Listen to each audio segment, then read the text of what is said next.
তো গাইস সকাল সকাল ঘুম থেকে উঠে রিক্সা করে কিন্তু এই যে আইফোন 7 প্লাসটা নিয়ে চলে যায় কিন্তু সুন্দরবন কুরিয়ার সার্ভিসের উদ্দেশ্যে। আর এই যে 7 প্লাসটা দেখতেছেন এটা কিন্তু অল ওভার ওকে আছে। এটা কিন্তু 256 জিবি স্টোরেজের একটা ফোন। আর এটা চলে যাবে কিন্তু ঢাকার বাইরে মাওনাতে।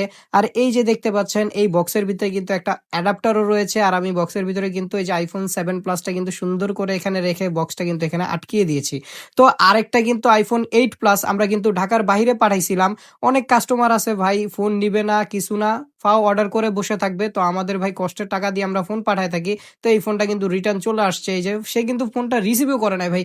এত সুন্দর একটা ফোন সে জাস্ট অর্ডার করে ভাই একদম মনে করেন ব্লক ট্লক করে রেখে দিছে। তো এরকম যারা করে তাদের জন্য কিন্তু যারা আসলে ফোন নিতে আসে তারা কিন্তু ফোনগুলা নিতে পারে না। তো এই যে দেখতে পাচ্ছেন এটা কিন্তু আইফোন 8 প্লাস, এটারও কিন্তু সেল পোস্ট করা আছে। আর এটাও কিন্তু 256 জিবি স্টোরেজের ফোন। আর এটাতে কিন্তু সিম্পল একটা ইস্যু আছে যেটা কোনো ম্যাটার করে না। আর ফোনটা কিন্তু অল ওভার ওকে আছে। ফোনটাতে তেমন কোনো আহামরি ইস্যু নেই, জাস্ট নিচে ডিসপ্লেতে হালকা একটু বাবলস এতটুকুই। আর ভাই এটার যে ক্যামেরা আইফোন 8 প্লাস এর যারা ইউজ করে তারা জানে ভাই এটা দিয়ে মারাত্মক মারাত্মক কিন্তু ছবি তোলা যায়। তো এই ফোনটা কিন্তু আমাদের স্টকে এখন চলে আসছে। তো যার যার লাগবে তাড়াতাড়ি ভাই মেসেজ করেন, এটা কিন্তু বেশিক্ষণ থাকবে না। ধন্যবাদ।